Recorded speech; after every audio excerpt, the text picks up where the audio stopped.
तो ना कोई ऊपर ईश्वर है, ना कोई भाग्य है, ना स्वर्ग है, ना नरक है, ना दुर्भाग्य है। अगर कुछ है तो वो हमारा ब्रेन है। सब कहते हैं ना ऊपर वाला ठीक करेगा, तो पैर के नखून से शुरू हो जाओ। सबसे ऊपर ये है, जिसका ये ठीक होगा वो राजा बनेगा, जिसका ये खराब होगा वो पागलों की तरह सड़कों पर घूमेगा और दूसरों का गुलाम और दास बनेगा। इसलिए अपना ऊपर वाला ठीक करो, किसी नीचे वाले से फिर डरने की जरूरत नहीं है।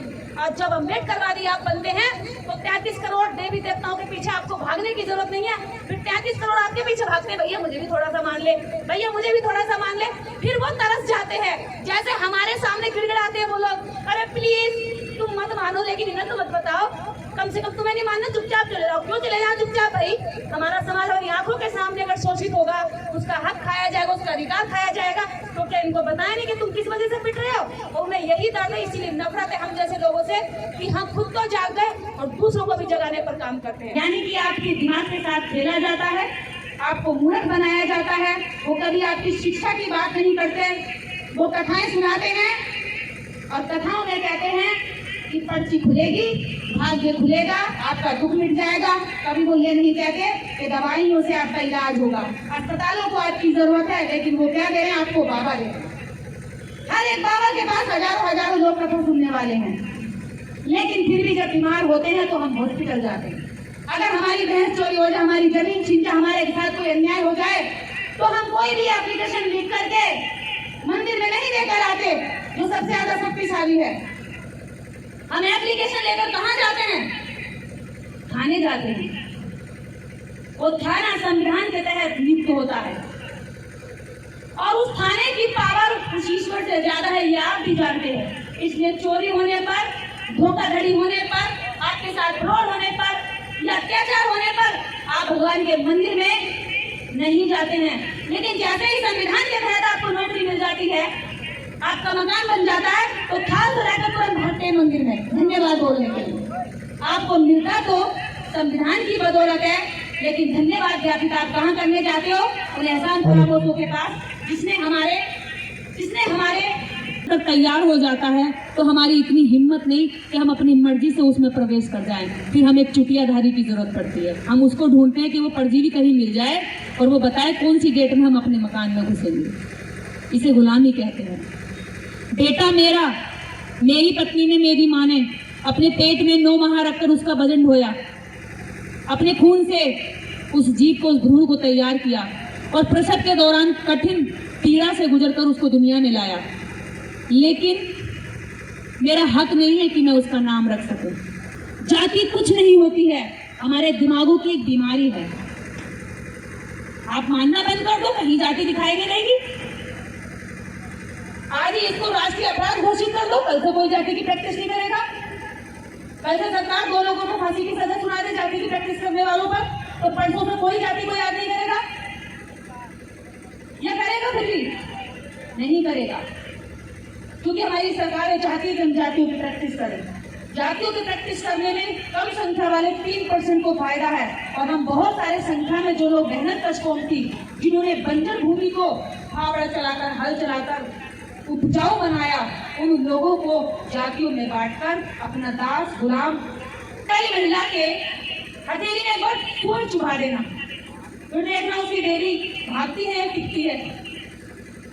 किसी देवी आने वाली महिला पर पागल कुत्ता छोड़ देना जो काट ले, देखिए देवी को भाग जाएगी, महिला भी सुरक्षित जगह ढूंढेगी, क्योंकि उसे पता जान बचानी जरूरी है। तो वो भी भागेगी, जो उसके आसपास बैठे होंगे वो भी भाग जाएंगे।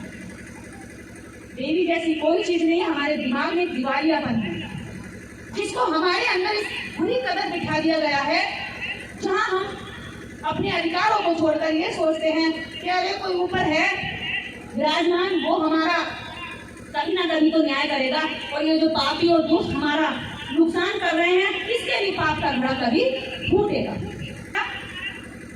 ये सड़क तुम्हारे बाप की नहीं है, मेरी भी है, मैं भी इससे बराबर चलूंगा।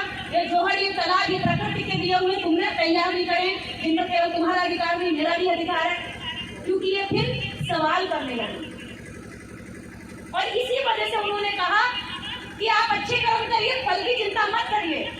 लेकिन बुद्ध कहते हैं कर्म करने के बाद तुरंत ढूंढिए फल गया कहाँ। तुरंत कर्म करने के बाद ढूंढिए फल गया कहाँ। अगर फल तुम्हें नहीं मिल रहा है कर्म का, तो कहीं गलती है जो आपके कर्म का फल खा रहा। जाति कुछ नहीं होती है, हमारे दिमागों की एक बीमारी है। आप मानना बंद कर दो, कहीं जाति दिखाई नहीं देगी। आज ही इसको राष्ट्रीय अपराध घोषित कर दो, कल से कोई जाति की प्रैक्टिस नहीं करेगा।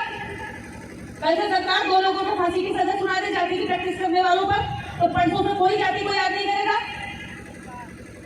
यह करेगा फिर भी नहीं करेगा, क्योंकि हमारी सरकार चाहती है जनजातियों की प्रैक्टिस करें।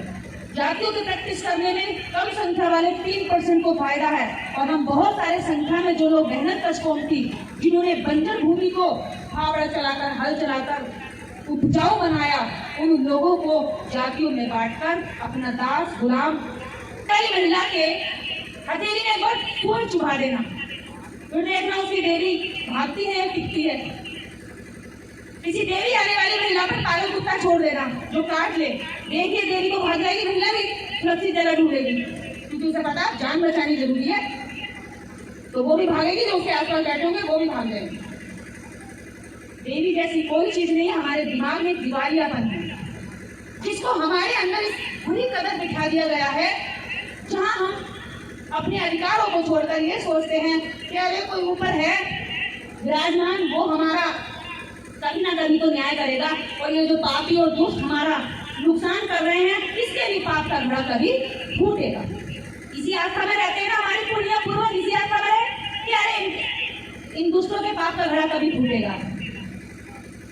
भैया ऊपर कुछ है नहीं, अगर पैर से शुरू होते हैं तो सबसे ऊपर आता है ये खोपड़ा, ये कपाल, इसके अंदर एक चीज है जिसने कुर्सी का निर्माण किया, माइक का निर्माण किया, मोबाइल का निर्माण किया, लाइट का निर्माण किया, जिस चटाई पर बैठे उस चटाई का निर्माण किया, इज्जत बचाने के लिए कपड़ों का निर्माण किया, वो है दिमाग।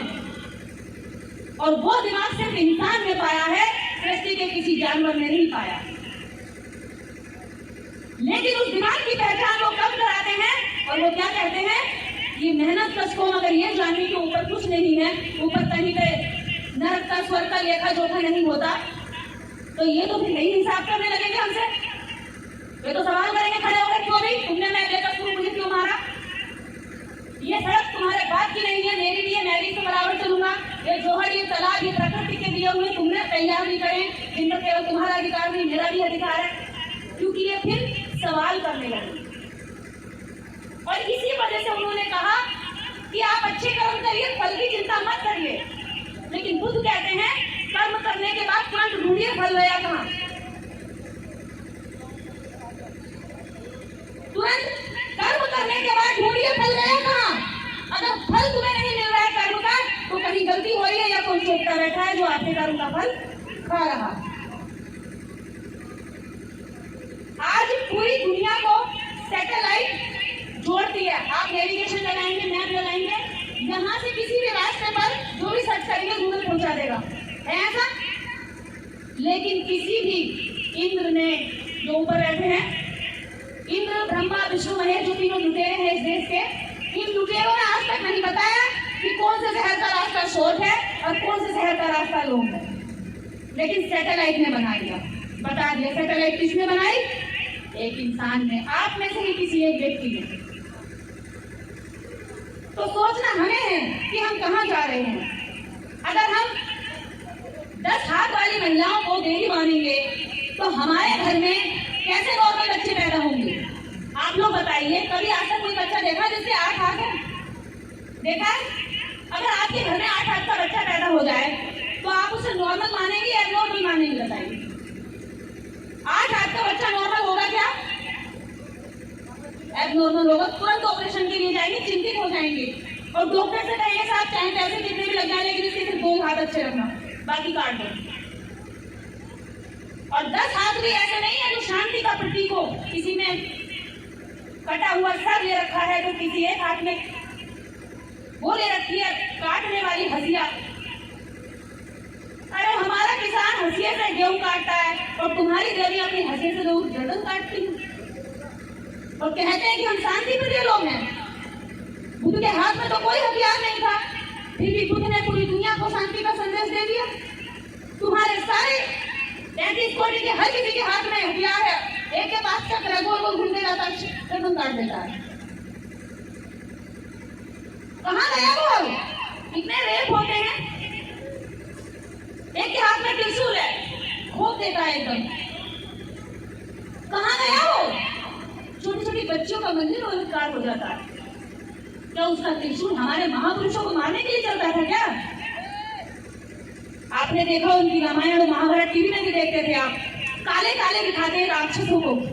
यहाँ सींग होते हैं, दांत बाहर निकले होते हैं और मोटे मोटे होते हैं, नाक छोटी होती है और ये चीज बड़ी होती है। आप जानते हैं इस देश के मूल निवासियों का चेहरा है वो। दांत इसलिए बाहर निकाले और सींग इसलिए बाहर निकाले ताकि डरावने लगे, हैवान टाइप के लगे, और हमें मारते हुए दिखाया गया है। उनकी देवी महिषासुर को मारती है, हम तालियां बजाते हैं, क्या बात है, वध हो गया। ये नहीं पता ये हमारा ही पुरखा था। वो इतने शातिर हैं, हमारे लोगों को खुद मरवा देते हैं और हमसे तालियां बजाकर हमारे दुश्मन को देवी देवता बनाकर हमसे पूजवा देते हैं। क्यों पूछते हैं हम? क्योंकि हम जानकारी नहीं रखते। आज भी इनके वेद शास्त्रों को इन्होंने हमारे लोगों के घरों में रखना और पढ़ना वर्जित रखा था, लेकिन ज्योतिबा फूले ने पढ़ लिए थे। उन्होंने कहा कि बहुत घालमेल हुई है, तुम किसी की भी बर्दाश्त करते हो गुलामी, अंग्रेजों की कर सकते हो, मुगलों की कर सकते हो, रोटी बेटी का उनसे संबंध रख सकते हो जो बाहर के लोग हैं, लेकिन इस देश के असली मूल निवासियों के साथ तो तुम खाना पीना तक नहीं बर्दाश्त कर सकते। उठ समझ में आ रही है? आ रही है, आ रही है। ताया हमेशा चंडाल रहती है, दिखाए गए हैं ना काले से, मोटे मुंह वाले, वो कोई और नहीं है, वो हमारे ही पुरखे थे जिनको इन्होंने षड्यंत्र करके मारा। इंद्र मोहिनी का रूप धारण करके सारा अमृत पी गया और फिर हमारे नाम ले लिया। जो व्यक्ति किसी की पत्नी अहल्या के साथ जाकर के रूप बदल करके उसका रेप करता है, उसको हमसे पूजवा लिया। यानी कि विलेन को भी हीरो बनाकर हमारे सामने दिखाया गया और हमने उसकी पूजा करी। कारण यही कि हम भोले लोगों को हमेशा सच्चे इतिहास से वंचित रखा। अपने धर्म ग्रंथों को पढ़ने, सुनने, बोलने तक पर हमारी जीवा कटवा दी, हमारे कानों में पिघला हुआ गर्म शीशा डलवा दिया। इतनी यातनाएं दी कि ये ना बोल सके, ये ना सुन सके। अगर सुन लेंगे तो राज जान जाएंगे, रहस्य जान जाएंगे। जब हमें हिंदी नहीं आती थी तो वो संस्कृत से हमें उल्लू बनाते थे। ओम भूर्भुवस्सुः उत्तरवरेण्यं भर्गो देवस्य धीमहि धियो यो न प्रचोदयात् स्वाहा स्वाहा स्वाहा, ऐसे करकर हम भी पीछे पीछे, हमें पूरा मंत्र समझ में नहीं आता था, स्वाहा समझ में आ गया, डाल घी उतरवा दिया, पेट में नहीं खाने दिया, दूध गिरवा दिया पत्थरों के आगे, बच्चों को कुपोषित रहने दिया। वो संस्कृत से चलते थे। जब हमने धीरे धीरे हमारे लोगों ने शिक्षा लेनी शुरू की तो उन्होंने संस्कृत को भी जानना शुरू कर दिया। तो वो कूद कर पता कहाँ चले गए? अंग्रेजी पर चले गए। अब हमें अंग्रेजी में गाली देते हैं, इडियट, यू फूल। अब हमसे कहते हैं हमारी राष्ट्रभाषा हिंदी है। हमें किस पे गर्व कराते हैं? हिंदी पर। और खुद किस भाषा में बात करते हैं अपने बच्चों से? इंग्लिश में। सभ्यता संस्कृति बचा के रखी है, हमें गर्व कराते हैं। आप पढ़े लिखो ना तो सत्यानाश कर दिया देश का, अनपढ़ों ने ही देश की सभ्यता बचा रखी है। यानी कि हमें अशिक्षित होने पर गर्व करा के अपना ध्रुव पाखंड हमसे डुबाते हैं और सत्ता की बलाई वो चाटते हैं, शिक्षा की कुर्सियां वो पाते हैं, विदेशों तक जाकर के इस देश का जो रिप्रेजेंटेटिव करना होता है वो करते हैं जिन्होंने कभी हमारा दर्द भी नहीं झेला होता। तो इसलिए जरूरत है आज हमें हमारे महापुरुषों को पढ़ने की, समझने की। हमें दो चीजें जरूर पढ़नी है, वो मनुष्य की जिससे पहले भारत चलता था तब कैसा भारत था और आज का भारत कैसा है जो संविधान से चलता है। फिर दोनों में कंपैरिजन करना है कि हमारे लिए कौन सा ठीक है, हमारा जीवन किसने अच्छा किया है, हमारा भविष्य कौन अच्छा कर सकता है, उसको हमें फिर लगातार प्रचारित करना, अपने लोगों को बताना है। अन्यथा आज फिर से वो निर्देश या नीरज या हम जैसे जो भाई हैं बहन हैं आपके लिए काम कर रहे हैं उनको मारेंगे और कहेंगे देखिए चंडाली का वध करते हुए हमारे इंस्पेक्टर को बड़ी कठिनाइयों के दौर से गुजरना पड़ा। और आपकी जो कॉन्सेप्ट में है चंडाली का नाम तो गलत, यानी कि दुष्ट होता उसको तो मर जाना नहीं चाहिए, वो थी इस लायक, ये कहेंगे आपके सामने और आपसे ही तालियां बजवा देंगे क्योंकि आप जब तक नहीं समझेंगे तब तक आपके ही लोगों को आपसे मरवाते रहेंगे और आपसे तालियां बजाकर उनका तमाशा बनवाते रहेंगे। बाबा साहब डॉक्टर अम्बेडकर को जब आप जान गए, उन्हें लग रहा है कि भाई ये जय भीम बहुत तेजी से स्वेग चल रहा है और वर्ल्ड लेवल की ब्रांड बन रही है, क्योंकि जय भीम बोलकर हर बच्चा महिला गर्व कर रहा है कि हम जय भीम वाले। तो अब पता वो क्या कह रहे हैं, जय भीम भी नहीं बोल पाओगे अगर तुम्हारे साथ जय श्री राम वाले नहीं होंगे तो। अरे दोस्तों, हमारा दुश्मन भी जय श्री राम है। हमें पीटने मारने, हमारे अधिकार छीनने वाला, हमारा रिजर्वेशन खाने वाला ही जय श्री राम का भक्त होता है। उसने कभी जाति व्यवस्था को खत्म करने की कोशिश नहीं की। वो तो ये कहता है कि जातियां संविधान में भी हैं, डॉक्टर अम्बेडकर ने जातियां दी हैं, क्योंकि आरक्षण के दम पे दबे कुछ लोग शोषितों को उन्होंने कुर्सी पे बिठा दिया। दर्द आरक्षण का नहीं है, दर्द उसका है जो उनके जूते का रिबन बांधता था, आज वो कुर्सी पर बैठकर उन्हीं से पानी पीता है। दर्द इस बात का है जो उनकी जूठन खाता था, आज उसकी थाली में अच्छा खाना आ गया है और वो भी सम्मान से चारपाई पर बैठकर खाता है। और ये दर्द याद रखना होगा आपको, ये दर्द, ये दुश्मनी आपकी किस विचारधारा से, उन्हीं से है जिन्होंने नफरत डॉक्टर अम्बेडकर से की, जिन्होंने आपके सारे महापुरुषों से नफरत की। आज वो आपके अधिकार, आपके सम्मान और आपके आगे बढ़ने की तरक्की से करते हैं। इसलिए मेरी आपसे अपील है, अगर बच्चे आप पैदा कर रहे हो तो नाम रखने का दम भी खुद रखो, मकान खुद बना रहे हो तो प्रवेश करने की हिम्मत भी खुद रखो। किसी की जरूरत नहीं है हमें, जब हम अपने बच्चों को बड़ा कर सकते हैं तो शादी की डेट भी हम निकालेंगे, तुम्हारी हमें कोई जरूरत नहीं। उस दिन इनके पेट पर याद पड़ जाएगी। नीरज भाई ने बताया, अभी तक हम कहते थे ब्राह्मण भोज, लेकिन उन्होंने इसको क्या शब्द दिया है पता है, गिद्ध भोज। गिद्ध तो जानते ही हैं, गिद्ध जो मरे हुओं पे भी खा जाते हैं। देखिए, आपका बच्चा अगर जन्म लेता है, जवान होता है, शादी करता है, मरता है, यहाँ से लेकर मृत्यु तक उन्होंने अपने पेट पूजा करने का पूरा इंतजाम कर रखा है। उनका अनपढ़ और जाहिल भी 4 मंत्र फूंक के आपसे खा जाएगा, आपका अच्छा हलवा पूरी खा जाएगा और आपको बची खुची जूठन दे जाएगा। ऐसे ही एक महाराष्ट्रियन था, दिमाग से थोड़ा अकड़ था, उसने बोला चुटियाधारी से आइए मुझे अपने खेत में बोरिंग कराना है, ट्यूबवेल जानते हो ना, ट्यूबवेल कराते हैं खेत की सिंचाई के लिए। उसने यहाँ देखा, यहाँ देखा, यहाँ देखा, चुटिया ने कहा कि भाई ऐसा है, यहाँ पर खुदवाओ, यहाँ पानी बहुत अच्छा आएगा, बहुत नीचे आएगा। उसने खूब खुदवाया, इतनी गहराई हो गई लेकिन पानी नहीं आया। आखिरकार हफ्ता भर निकल गया, खोदते खोदते फिर पानी आ ही गया। उसके बाद उसने 1 कटोरी घी लिया और 2 कटोरी चावल लिए, थाली में पहले घी डाला और फिर चावलों पे वो घी ढक दिया। पंडित जी बोले, अरे हमें सूखा चावल खिला रहे हो, सूखा भात खिला रहे हो, घी तो डालो, घी तो डालो इसमें। उसने उठाया लठ और बेदबाव फेंक दिया। बोले, तुझे 1 इंच नीचे दबा हुआ घी नहीं दिख रहा और बोरिंग के नाम पर तूने मुझसे 10 जगह खुदवा दिया, निकल यहाँ से। यानी तुझे 1 इंच नीचे का नहीं पता कि इसके नीचे घी है, और तूने 50 फीट नीचे का पानी बताने के लिए मेरे पूरे खेत में महीनों भर खुदाई करा के मेरा पसीना निकाल दिया और दोबारा घी मत जाइयो मेरे घर में और मेरे समाज में, उसको भगा दिया।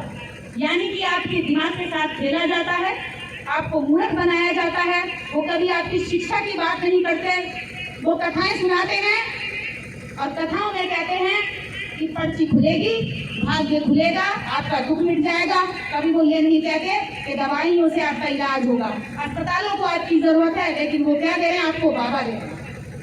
हर एक बाबा के पास हजारों लोग कथा सुनने वाले हैं, लेकिन फिर भी जब बीमार होते हैं तो हम हॉस्पिटल जाते हैं। अगर हमारी भैंस चोरी हो जाए, हमारी जमीन छीन जाए, हमारे साथ कोई अन्याय हो जाए, तो हम कोई भी एप्लीकेशन लिख करके मंदिर में नहीं लेकर आते जो सबसे ज्यादा शक्तिशाली है। हम एप्लीकेशन लेकर कहाँ जाते हैं, थाने जाते हैं। वो थाना संविधान के तहत नियुक्त होता है और उस थाने की पावर उस ईश्वर से ज्यादा है, ये आप भी जानते हैं। इसलिए चोरी होने पर, धोखाधड़ी होने पर, आपके साथ फ्रॉड होने पर या अत्याचार होने पर आप भगवान के मंदिर में नहीं जाते हैं। लेकिन जैसे ही संविधान के तहत आपको नौकरी मिल जाती है, आपका मकान बन जाता है, तो थाल तो रहकर तुरंत भागते हैं मंदिर में धन्यवाद बोलने के लिए। आपको मिलता तो संविधान की बदौलत है, लेकिन धन्यवाद ज्ञापित आप कहाँ करने जाते हो? उन एहसान फरामोशों के पास जिसने हमारे महापुरुषों की हत्या की होती है। तीन चीजों को समझ लो, ना तो जाति जैसी कोई चीज है, ये एक बीमारी है जो ब्राह्मण ने हमारे बीच में चलाई है, जिसके रोग से वो फायदा उठाता हो। इस मंच से हम कोड में जी रहे हैं, हम अनेकता में जी रहे हैं और हम आपस में अविश्वास के साथ जी रहे हैं। दूसरी जाति के व्यक्ति के साथ बैठकर भी हमारा उसके प्रति विश्वास नहीं बनता। कारण यही है कि हम ये सोचते हैं अन्य जाति का। दूसरा ये कि ना कोई ईश्वर है, ना कोई स्वर्ग है, ना कोई नर्क है, ना कोई भाग्य है, ना कोई दुर्भाग्य है। अगर कुछ है तो वो आपका ब्रेन है, आपका दिमाग है, आपकी बुद्धि है, आपका कर्म है। बस तो ना कोई ऊपर ईश्वर है, ना कोई भाग्य है, ना स्वर्ग है, ना नर्क है, ना दुर्भाग्य है। अगर कुछ है तो वो हमारा ब्रेन है। सब कहते हैं ना ऊपर वाला ठीक करेगा, तो पैर के नाखून से शुरू हो जाओ। सबसे ऊपर ये है, जिसका ये ठीक होगा वो राजा बनेगा, जिसका ये खराब होगा वो पागलों की तरह सड़कों पर घूमेगा और दूसरों का गुलाम और दास बनेगा। इसलिए अपना ऊपर वाला ठीक करो, किसी नीचे वाले से फिर डरने की जरूरत नहीं है। आज जब अम्बेडकरवादी आप बनते हैं तो 33 करोड़ देवी देवताओं के पीछे आपको भागने की जरूरत नहीं है। फिर 33 करोड़ आपके पीछे भागते हैं, भैया मुझे भी थोड़ा सा मान ले, भैया मुझे भी थोड़ा सा मान ले।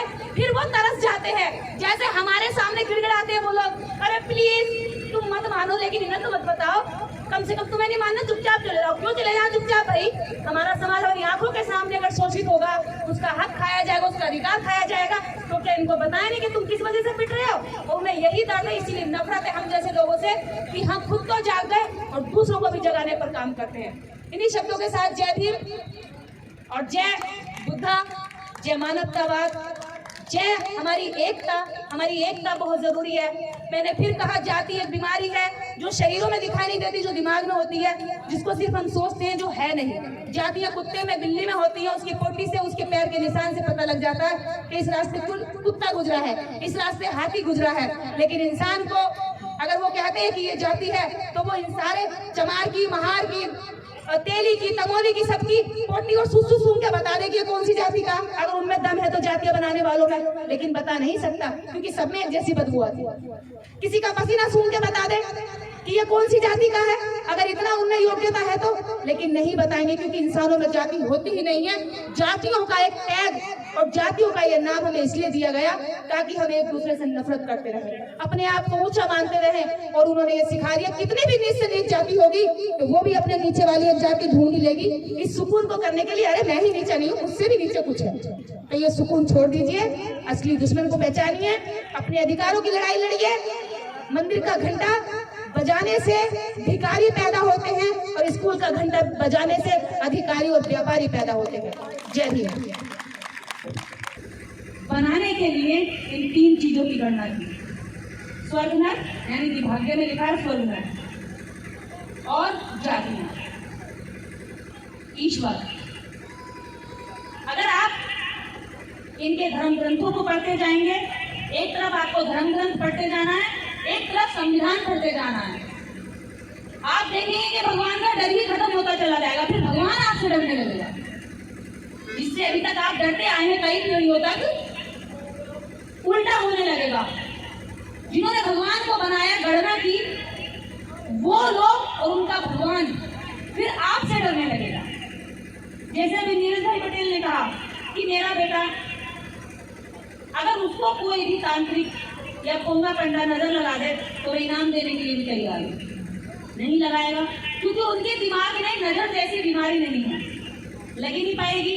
आपके पीछे भूत भी लगेंगे, चुड़ैल भी लगेगी, देवी भी लगेगी, चौराहे वाली लगेगी, पिढ़ाई वाली लगेगी, लेकिन आपके पीछे कभी अम्बेडकर नहीं लगा। आपके पीछे आपकी महिलाओं पे दुर्गा भी आएगी, काली भी आएगी, देवी भी आएगी, लेकिन कभी इन पर फूलन देवी नहीं आती, कभी इन पर सावित्री बाई फूले नहीं आती, क्योंकि आपने बचपन से उनकी कंडीशनिंग पत्थरों की देवी के लिए की है, तो उन पर तो वही आएगी। उनका फ्रस्ट्रेशन उन पर देवी लाता है, वो साइकोलॉजिकल बीमारी है जिसके लिए वो ऐसे नाचती हैं, गिरती हैं, वाइब्रेट होती हैं, क्योंकि महिलाओं को घर में कभी सम्मान नहीं दिया, उन्हें अटेंशन नहीं मिलती है। ये उन्हीं महिलाओं पर आती है देवी जिन्हें घर में बहुत ज्यादा अपमानित किया जाता है। क्या होता है, वो अटेंशन पाना चाहती है, और उस अटेंशन की फ्रस्ट्रेशन में जब उन्हें लगता है कि सबका ध्यान मेरी ओर आकर्षित हो रहा है, तो उन्हें क्या ऐसा दिलाना है। जब वो 4 बार आप खुद ही अपना सर अगर 20 बार एक साथ राउंड कर लिया तो आपके माइंड को खुद ही रोटेट होने के लिए आपका साथ ऑटोमेटिकली हिलने लगेगा, तो धीरे धीरे पूरी बॉडी में वाइब्रेट होने लगेगा। और यही महिलाओं के साथ होता है, उन्हें लगता है ऐसे तो मेरी कोई नहीं सुनता था, अब देखो सब मेरे पैर छू रहे हैं, और माँ ये थोड़ा सा आशीर्वाद देकर तुझे पता है मेरे पास कुछ नहीं है, देवी आने मुझे नाम रखने के लिए एक चुटियाधारी को ढूंढना पड़ता है, ये गुलामी है। और वो नाम कैसे रखेगा? खचेड़ू दास, ये दास, वो दास, आगे दास पीछे दास, या आगे राम पीछे राम, उससे ही वो आपके नाम का पता लगा लेते हैं कि ये कौन है, मैंने इनके नाम किस कैटेगरी में रखे। बेटा बेटी बड़ा किया, शिक्षा दीक्षा दिलाई, लेकिन शादी की डेट हम अपनी मर्जी से निर्धारित नहीं कर सकते। शादी की डेट के लिए हमें फिर एक चुटियाधारी को ढूंढना पड़ता है, और वो बताएगा इस डेट पे शादी होगी, शुभ मुहूर्त निकालता, उसके बाद भी डाइवोर्स हो जाते हैं, बेटियां दुखी रहती हैं। अब कभी हम क्लेम नहीं करते कि तुम्हारी कहने पर ही हमने उस डेट पर शादी की थी, तो ये ऐसा क्यों हुआ? क्योंकि उसे पता है चुटिया वाले को कुछ कहने का मतलब है पाप लग जाना। वो श्राप देता है ना, उसने बहुत पहले से अपने हक पे रख लिया कि मेरे पास एक श्राप देने की प्रक्रिया है, उस श्राप से मैं तुम्हें भस्म कर सकता हूँ।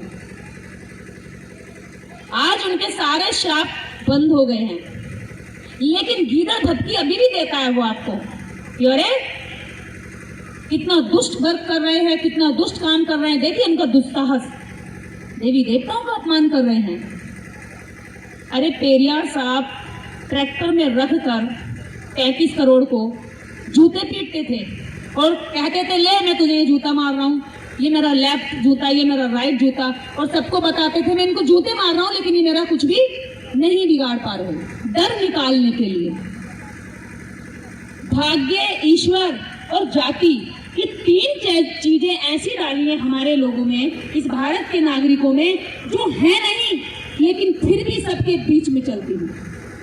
तब तैयार हो जाता है तो हमारी इतनी हिम्मत नहीं कि हम अपनी मर्जी से उसमें प्रवेश कर जाएं, फिर हमें एक चुटियाधारी की जरूरत पड़ती है। हम उसको ढूंढते हैं कि वो परजीवी कहीं मिल जाए और वो बताए कौन सी डेट में हम अपने मकान में घुसेंगे। इसे गुलामी कहते हैं।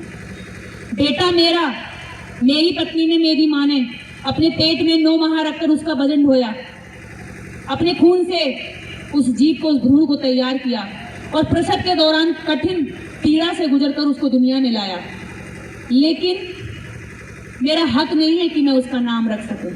महापुरुषों का वंदन करते हैं। तो आज बाबा साहब डॉक्टर अम्बेडकर की जयंती पर इस देश में जन्मे समस्त महापुरुषों को मेरा शत शत नमन, और ऐसे समाज सेवियों को भी मैं सैल्यूट करती हूँ जो समाज की ज़रूरतों के हिसाब से अपने जीवन की कुर्बानियों को इस समाज में समय समय पर देते रहे हैं। ऐसे ही लोग बुद्ध, कबीर, रैदास, बाबा साहब डॉक्टर अम्बेडकर, मान्यवर काशीराम साहब, ज्योतिबा फूले, सावित्रीबाई फूले, संत गाडगे, पेरियार, रामास्वामी, ललित सिंह यादव, ऐसे ही लोग आज हमारे महापुरुष बने हैं। बाबा साहब डॉक्टर अम्बेडकर के बाद बहुजन यूनिटी पर काम करने वाले हमारे आंखों देखे या अभी वर्तमान समय के करंट उदाहरण मान्यवर काशीराम साहब। इन्होंने एक बात कही थी एक कैडर में कि बहुजन संगठन एक अखबार निकालते थे दिल्ली से वो, उन्होंने उसमें एक आर्टिकल में लिखा अपने, एक तरफ तुम्हारा बेटा मृत पड़ा है, उसका मृत शरीर आपके घर में पड़ा है, और एक तरफ बहुजन मूवमेंट पर कार्यक्रम आयोजित है, तो आप पहले उस मृत बेटे को दफनाने से पहले उस कार्यक्रम में जाना जो कार्यक्रम आपके लिए रखा गया है। उनसे पूछे कि क्यों साहब, वो काम ज्यादा जरूरी है मृत शरीर जो पड़ा है? तो जानते हैं साहब ने क्या जवाब दिया कि जब तक आप अपने एक मृत बेटे को दफनाओगे तब तक मनुवाद, ब्राह्मणवाद आपके हजारों बेटों को दफनाने के लिए अपना एजेंडा चला चुका होगा। तो हमें ये चीजें समझनी होंगी। बहुजन मूवमेंट बहुत गंभीर मूवमेंट है। ये हाय हल्ले का, खा पी करके मौज मस्ती का नहीं है। हाँ, करिए, एंटरटेनमेंट जरूरी है जीवन में, लेकिन इतनी गंभीरता तो रखिए, कम से कम आपकी एनर्जी, आपका पैसा, आपका वोट, आपका दुश्मन ना लूट रहा हो, इतने तो गंभीर हो जाइए। मकान हम बनाते हैं, ईंट गारा हमारा व्यक्ति बनाता है, ईंट ईंट चुन करके खड़ा करते हैं, सीमेंट सरिया, सीमेंट को गरम, लोहे को गरम करके हमारा व्यक्ति पीटता है, उसको सरिये की शेप देता है, मकान में लगता है। जब मकान बनता